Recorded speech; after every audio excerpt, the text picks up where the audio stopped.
ટોળાનું ભાગ બનવું કોણ શું કરી રહ્યું છે, કોણે નિર્ણય કર્યો છે અને કયા કારણોસર તમે એ કાયરતા ભર્યું એ પગલું તમે ભરો છો, આ નિવેદન શંકર ચૌધરીએ આપ્યું છે. ટોળાનો ભાગ બનીને સમજણ ન હોય, ખબર ના હોય, કોના માટે કરો છો, શું કરો છો, કોણે પ્લાનિંગ કર્યું, શું કર્યું, કઈ ખબર ના હોય તો પણ એનો ભાગ બની જવું, એને મૂર્ખતા સિવાય હું કઈ સમજતો નથી.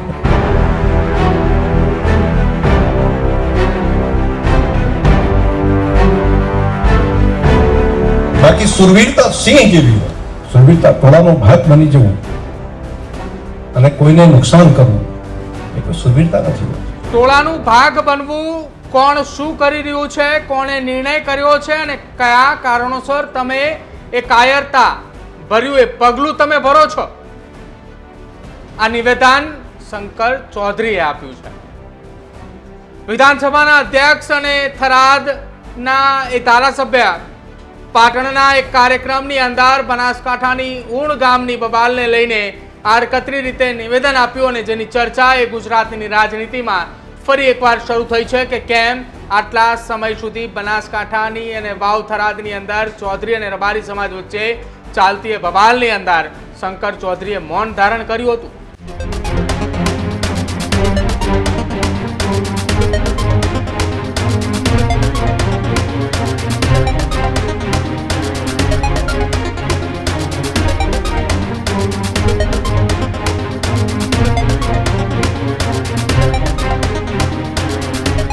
ઉત્તર ગુજરાતના વાવ થરાદ અને બનાસકાંઠા જિલ્લાની અંદર છેલ્લા કેટલાક સમયથી એક ચર્ચા જોરશોરથી ચાલી રહી છે અને ચર્ચા છે આંતરજ્ઞાતીય લગ્નનો એ મુદ્દો.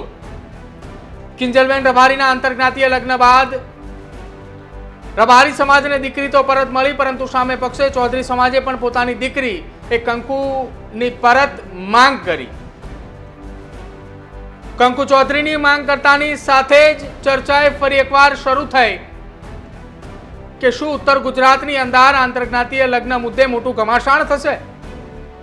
એ તમામની વચ્ચે ચૌધરી સમાજનું એક મહાસંમેલન મળે છે અને સંમેલન બાદ તેમાં કેટલાક ભડકાઉ ભાષણ પણ થયા અને ભડકાઉ ભાષણ બાદ જે સ્થિતિ થઈ એ સૌ કોઈ જોઈ છે અને સ્થિતિ બાદ હવે વિધાનસભાના અધ્યક્ષ શંકર ચૌધરીનું એક નિવેદન સામે આવ્યું છે.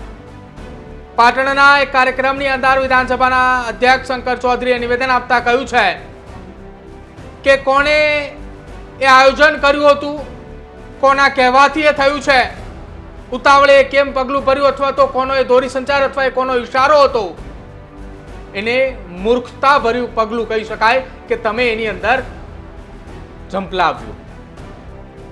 શૂરવીરતા કોને કહેવાય એ સિંહનું ઉદાહરણ આપતા તેમણે કહ્યું કે પોતે નિર્ણય જાતે મક્કમતાથી લે છે. ઉત્તર ગુજરાતની અંદર છેલ્લા કેટલાય સમયથી આ ચર્ચાઓ ચાલી રહી હતી અને ચર્ચાઓમાં અત્યાર સુધી શંકર ચૌધરીએ એક પણ વખત નિવેદન નથી આપ્યું.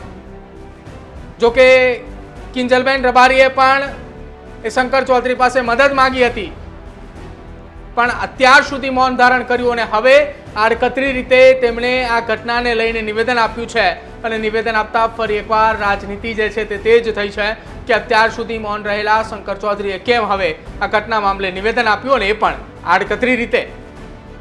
સાંભળો વિધાનસભાના અધ્યક્ષ શંકર ચૌધરીએ પાટણમાં બનાસકાંઠાના ઊણ ગામે બનેલી એ બબાલને લઈને શું નિવેદન આપ્યું એ પહેલા.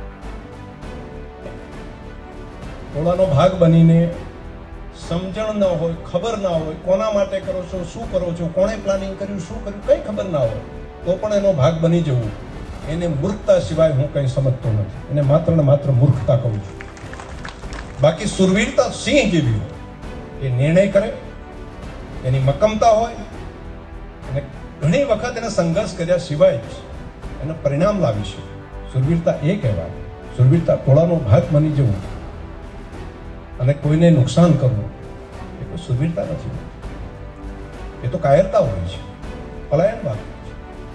નવી પેઢી માટે મારો એક આ સંદેશો પણ બધાની વચ્ચે હતો અને આ પેઢી તમને હું જે મારો આ સંદેશો છે આવનારા સમયમાં તમને કેટલાકને મહિને ખબર પડે, કેટલાકને 2 મહિને પડે, કેટલાકને 4 મહિને પડે, કેટલાકને 12 મહિને પડે છે. જેટલાને વહેલી ખબર પડે એટલું સારું. એટલે મેં મારું કર્તવ્ય બજાવ્યું.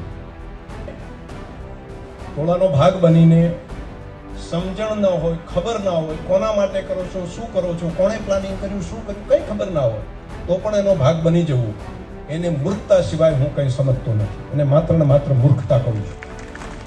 બાકી સુરવીરતા સિંહ જેવી હોય, એ નિર્ણય કરે, એની મક્કમતા હોય અને ઘણી વખત એને સંઘર્ષ કર્યા સિવાય જ એનું પરિણામ લાવી શકે. સુરવીરતા એ કહેવાય. સુરવીરતા ટોળાનો ભાગ બની જવું અને કોઈને નુકસાન કરવું એ કોઈ સુરવીરતા નથી. એ તો કાયરતા હોય છે, પલાયનવાદ હોય છે. નવી પેઢી માટે મારો એક આ સંદેશો પણ બધાની વચ્ચે હતો અને આ પેઢી તમને હું જે મારો આ સંદેશો છે આવનારા સમયમાં તમને કેટલાકને મહિને ખબર પડે, કેટલાકને 2 મહિને પડે, કેટલાકને 4 મહિને પડે, કેટલાકને 12 મહિને પડે છે. જેટલાને વહેલી ખબર પડે એટલું સારું. એટલે મેં મારું કર્તવ્ય બજાવ્યું. તો બનાસકાંઠાના ઉણ ગામની અંદર સર્જાયેલી એ બબાલ બાદ 16 લોકોના નામજોગ ફરિયાદ અને સાથે જ 1000ના ટોળા સામે ફરિયાદ નોંધાણી હતી. જો કે હવે એ ઘટના બાદ વિધાનસભાના અધ્યક્ષનું નિવેદન અને નિવેદન આવતાની સાથે જ ફરી એકવાર ચર્ચાનો વિષય બન્યો છે કે કેમ અત્યાર સુધી મૌન રહ્યા બાદ હવે આ મામલે વિધાનસભાના અધ્યક્ષ અને થરાદના એ ધારાસભ્ય શંકર ચૌધરીએ આ નિવેદન આપ્યું છે અને જેની ચર્ચાઓ અત્યારે સોશિયલ મીડિયામાં અને સાથે જ ઉત્તર ગુજરાતની અંદર એ જોરશોરથી ચાલી રહી છે.